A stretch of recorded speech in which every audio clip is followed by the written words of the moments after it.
Hey baby, you having fun in the snow?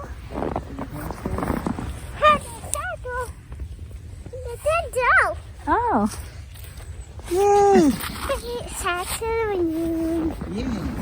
Hi guys, welcome back to another video. In this video, I'm gonna do a 2-week postpartum update and Snowmageddon, Snowpocalypse, Snowvin 2021 update.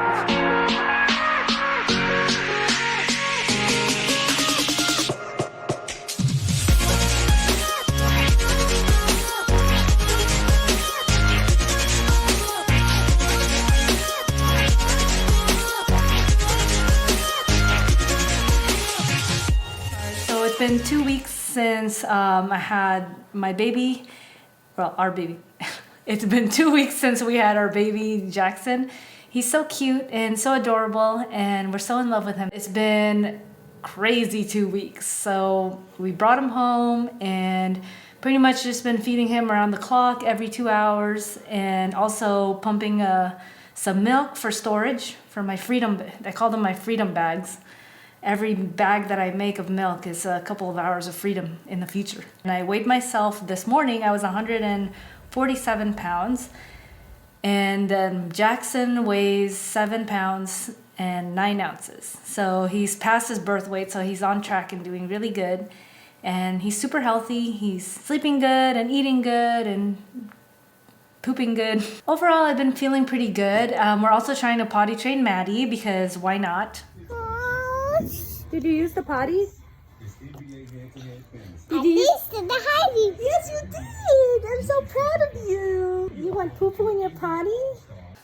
And I have the time off of work to do it, and she can't go to preschool until she's potty trained. So we're trying hard to do it, but it's been not going amazing.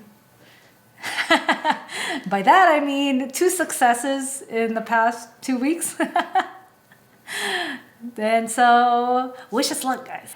Pain-wise, I have had very little to no pain. A little bit of tingling at the incision site, like sometimes, but nothing crazy. And my mom has been here the past 2 weeks as well. And sadly, she left today.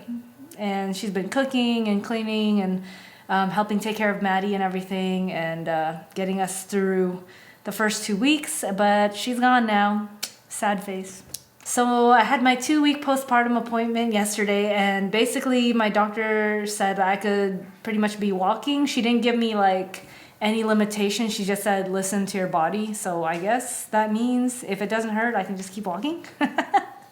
So Maddie and I actually went for a little walk today, just like a 1/4 of a mile down the street and back. And then hopefully as the week goes on, we can progress to a little longer and a little longer. I've been researching a lot of PT for my scar and my incision site, and a lot of people are saying like massaging the area is really good for it. So it's a little bit numb above where the scar is, so I've been trying to start there and just kind of do a little massage. And eventually, after the tissue heals, like where the incision is, I guess massaging that scar tissue also helps with how the tissue is laid down and how the muscle fibers are brought back together and everything. So right now the scar actually feels like it's not a part of my body, so it's kind of weird sensation, like it's a separate thing from me, and I'm actually freaked out to like touch it or do anything with it. So I'm getting there. I'm starting at the top near about 2 inches above where the incision is. That's where like kind of the numbness and funny feelings are.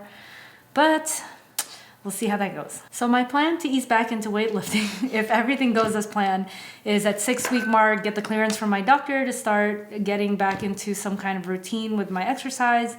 And then see, she's pretty much like not really giving any limitations. She's more like, at this point, nothing's gonna burst open. So everything is listening to my body and seeing how I feel. But probably somewhere between 6 to 8 weeks postpartum, I can probably start lifting an empty bar and start doing some movements and then go from there, see how I feel. And just taking it as easy as possible and really not pushing too hard, because I don't want to end up with like a hernia or a diastasis recti, where it's pretty much like a hernia, where you have like a pouch that sticks out of your abdomen. And so definitely really careful of that and gonna have to do a lot of core stability before I can get back into any kind of full-time training or anything like that. So I'm gonna be playing it by ear, and hopefully everything will go as smooth as possible with getting back into weightlifting training. Hopefully I can do a competition before the end of the year. Yeah. So this past week has been really crazy. So now we're gonna go into the Snowmageddon part of this video, Snowpocalypse. And I'm gonna have Matt join me. No, really, come on.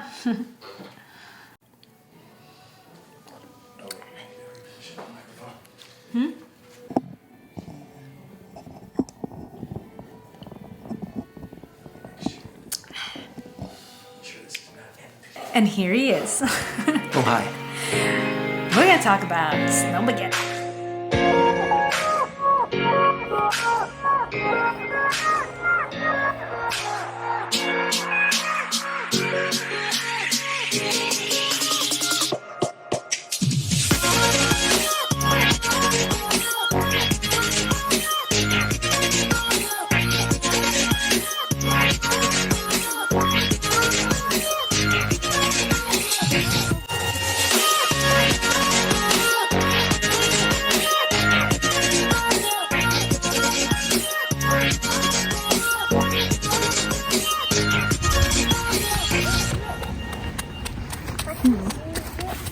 Nice snowman, Maddie.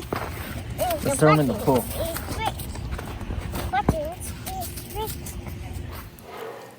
How'd it Oh, man. How'd it go? Well, it went, I guess. Texas is not really known for snow or ice as much in cold weather. So this last week in particular was pretty unprecedented. Unprecedented times. The other night we got to -1 degrees here at our house, and that was During rolling blackouts. pretty intense. Yeah, so we haven't seen that in I don't know how many years, forever. So it was about a week it lasted. On Sunday, Valentine's Day, was the first day, and we woke up and there was so much snow and we were so excited and the kids were sledding and all that, and we were just so happy and everything looked so pretty. And then the next day... Yeah, Sunday's like, what you wish your Christmas morning would be like. Just fluffy snow everywhere and just fun. Let's go play in the snow, make a snowman, and Cute. slide down the hills and everything. Yeah, But all the fun, cute stuff. then the craziness began. So on Tuesday, we lost our Wi-Fi. We had rolling... Monday. Yeah. What did I say? Tuesday. Oh. On Monday, we lost our Wi-Fi and we had rolling blackouts. So we would have power for maybe 45 minutes at a time and then off for anywhere between 45 minutes to a couple hours at most. So...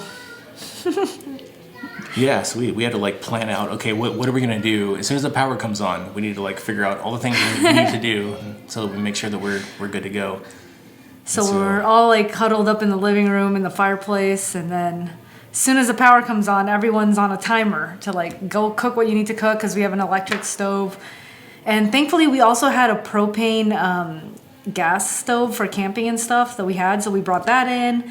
And we have a generator, it's pretty big and bulky, but apparently it's only good for an hour's worth of power. Yeah, so hour and a half. During the week we used it once to make popcorn. The essentials. We're snowed in, we have no power. Let's make some popcorn. All we have are DVDs. It doesn't even play Blu-ray. And we have maybe 5-10 Decent regular movies. DVDs that are okay. So we made popcorn and we sat around the fire a lot. The fire. Let's talk about the fire. So I always thought fireplaces were more decorative. Not really. Why would you think that? I mean, they look decorative and kind of in the way of arranging your furniture and the TV and all that. Yeah. You can't put a couch in front of it, so it makes the decoration of the living room kind of hard. Mm-hmm. And I kind of just wish it wasn't there sometimes. But now that we've used it and needed it for survival, I have a newfound respect for our fireplace. We pretty much kept our fireplace running 24/7, and we almost ran out of firewood.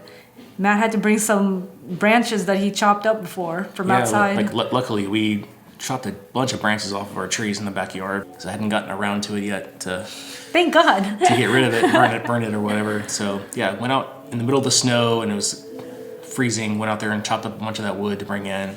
With his saw. His table saw? Oh no, what do you use? No, we had an electric chainsaw.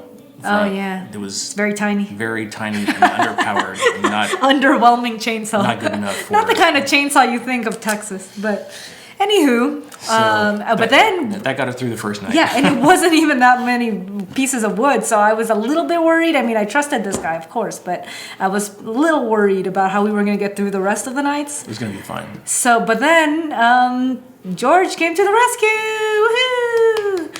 So our friend and Pastor George came over, and he had an excessive amount of firewood in his backyard. So he brought it over, since we can't even leave our driveway because it's like on a hill and it's like super snowed over.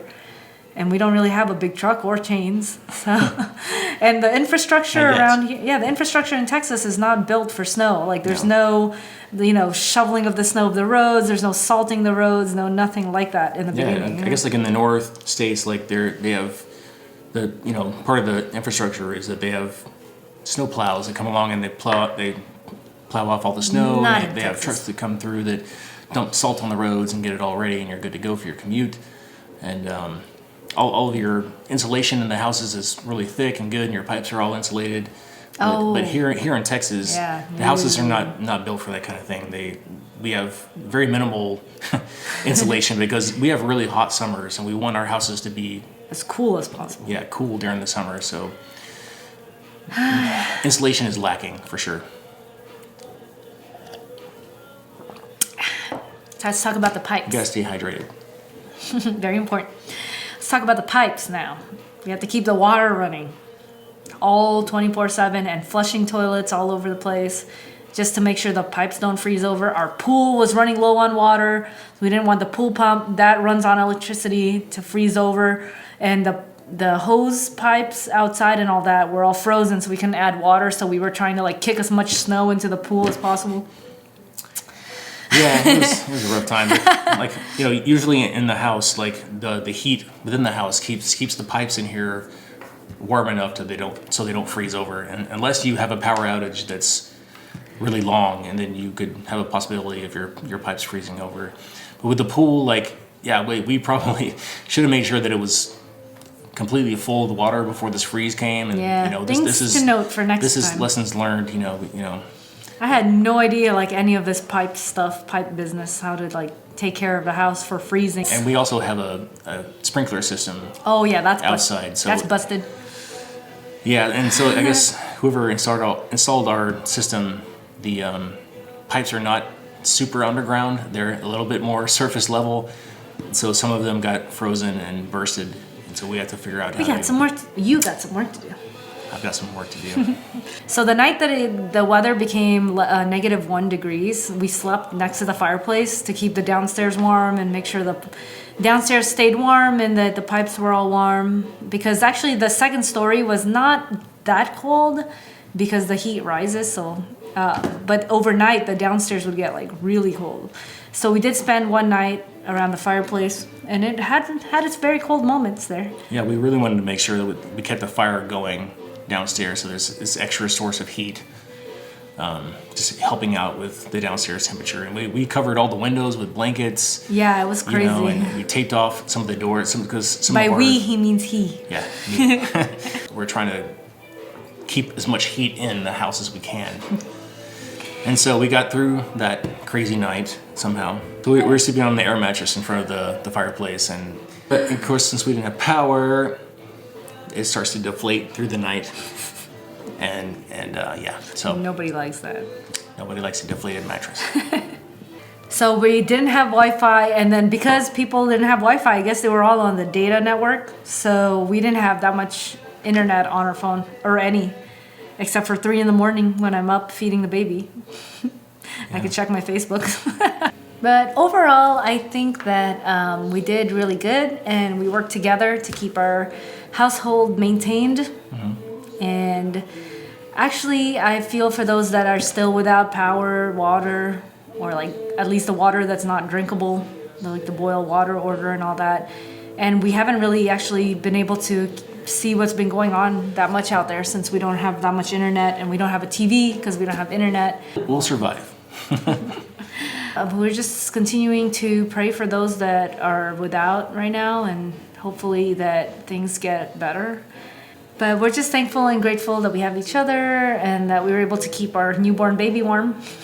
That was very important. Yeah. And then, my mom left today after everything cleared up, and it was very sad, and we don't know what we're gonna do, but hopefully they'll be back sometime soon. But also notably that it was a little bit weird emotionally for me on Wednesday, and my grandma died, and on my dad's side. So she passed away, and then also that day was my brother-in-law's death anniversary. So a lot of just sad emotions and like weird things. But that's been on my mind, and so just trying to keep praying and keep moving, keep on swimming along. all that amidst all this crazy snowmageddon stuff. Plus potty training the toddler. Plus feeding a newborn around the clock. And now plus all the chores and cooking and everything because my mom left. We'll see what happens, guys. Luckily, I was able to start working on Maddie's clubhouse There outside, so... There you go. Alright guys, with that, we shall end this video. If you like this video, give it a thumbs up, subscribe to my channel, and we'll see you guys in the next one. Bye!